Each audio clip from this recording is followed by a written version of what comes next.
This is ED 297, Foundations of Inclusive Teaching, Jeopardy, walk through the acronyms of special education.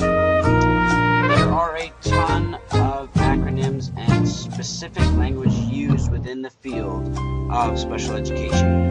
This is just an opportunity for you to become familiar with some of those acronyms. So let's take this for 100, please, Alex. What is an IEP? Is an IEP an international exemplary position, an individual exceptionality performance, or an individualized education plan? If you said C, you're correct. It's an individualized education plan. Let's look at that for 200. What is an ITP?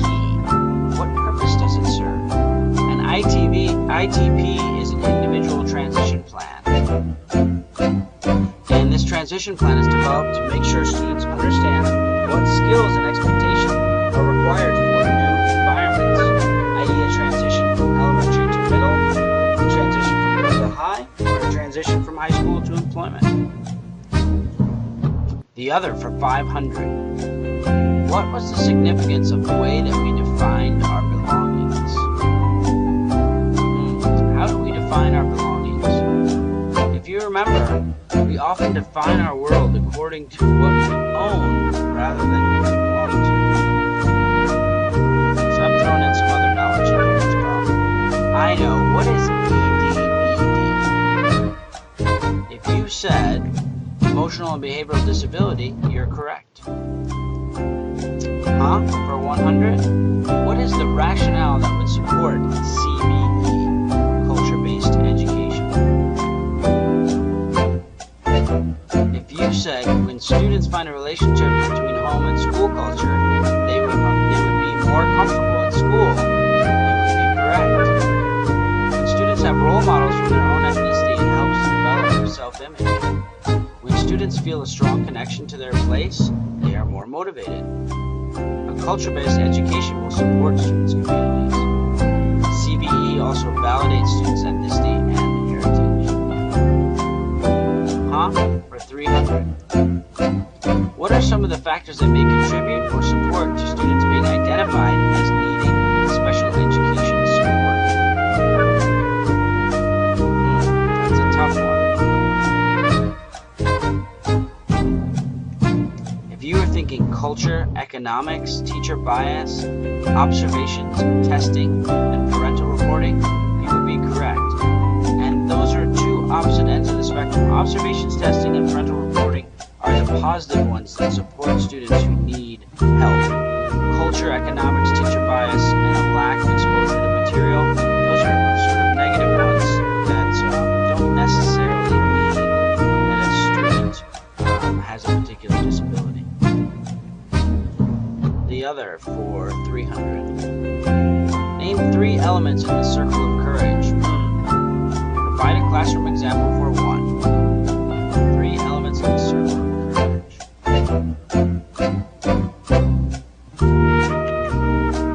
Mastery. Developing curriculum using multiple intelligences or giving students multiple means of expression. Belonging. Star students. Show and tell. Grandparents' Day.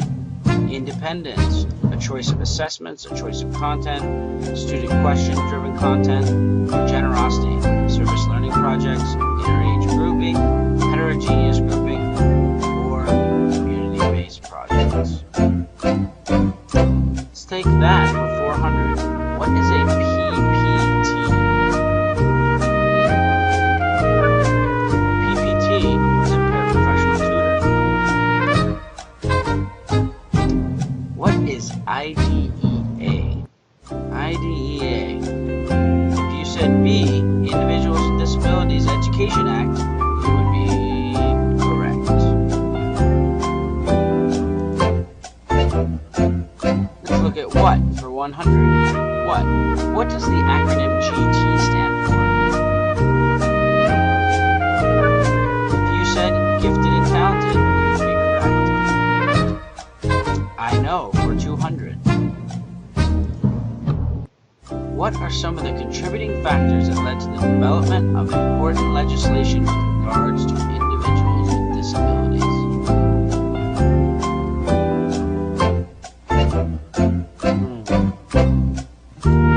If you said changing of the way people are thinking, parent advocacy, social welfare or government systems, civil rights movements, or Supreme Court cases, you'd be correct. What for 200? What does the acronym LRE stand for, and what does it mean? If you said LRE is the least restrictive environment, you'd be correct. And that is the environment that is most beneficial for the student to be placed, the space where they're going to have the most positive educational outcomes for that student. Let's go with that for 300. What does the acronym SES stand for? If you said socioeconomic status, you would be correct. This for 300, you said? What is the general difference between an at-risk student and students with cognitive differences and disabilities? That's a tough one. One general difference is students at risk generally have contextual or environmental factors that contribute negatively to their educational and social experiences, while students with cognitive differences and disabilities may have internal and biological contributing factors. The other for 400. Name 4 values that we constructed for this class's approach to students with differences. Think back to our values.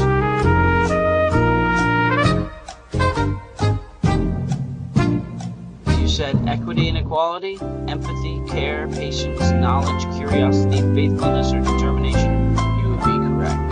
If you said awareness, compassion, open-mindedness, acceptance, perseverance, community, or high expectations, you would also be correct. What for 300? What does the acronym ASL stand for? American Sign Language. What for 400? Hey, double jeopardy! What was the metaphor that we constructed with regards to Richard Cardinal's story, which should help us approach students with special needs? If we think back to Richard Cardinal's story and what his experiences were, how would that help us?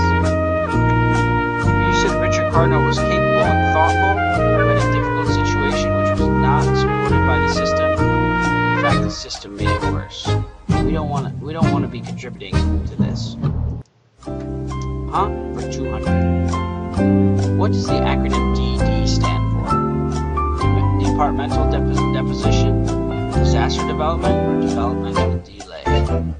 If you said C, developmental delay, you would be correct. Let's look at that for 500. Use the colloquialism SPED in a derogatory tone. You hear people use that all the time? What are you in SPED? You're in SPED? You're so SPED. We're trying to avoid that. Let's take that for 100. What does the acronym MR stand for?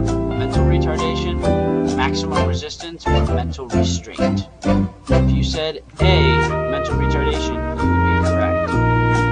This for 200, please. Another double jeopardy. What does ADHD stand for? If you're thinking attention deficit hyperactivity disorder, you would be correct. Let's take this. Name 4 people who are required to be at an IEP meeting. Good opportunity to learn this one.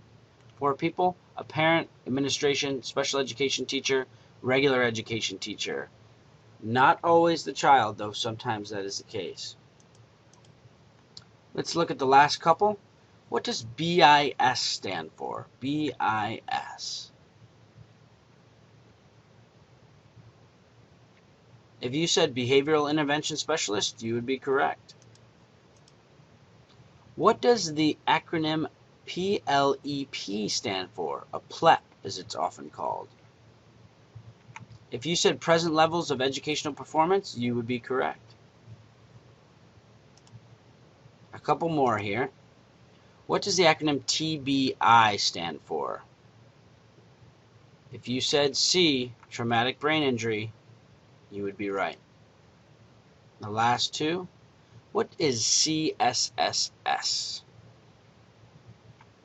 CSSS. If you said B, comprehensive student support services, you would be correct. And the last one, what does the acronym CEC stand for? Council for Exceptional Children. I hope you've enjoyed the beginning walkthrough just to become familiar with a couple of these terms. There is a PDF file in this module which will bring up a lot more of the terms. All right, thanks for playing.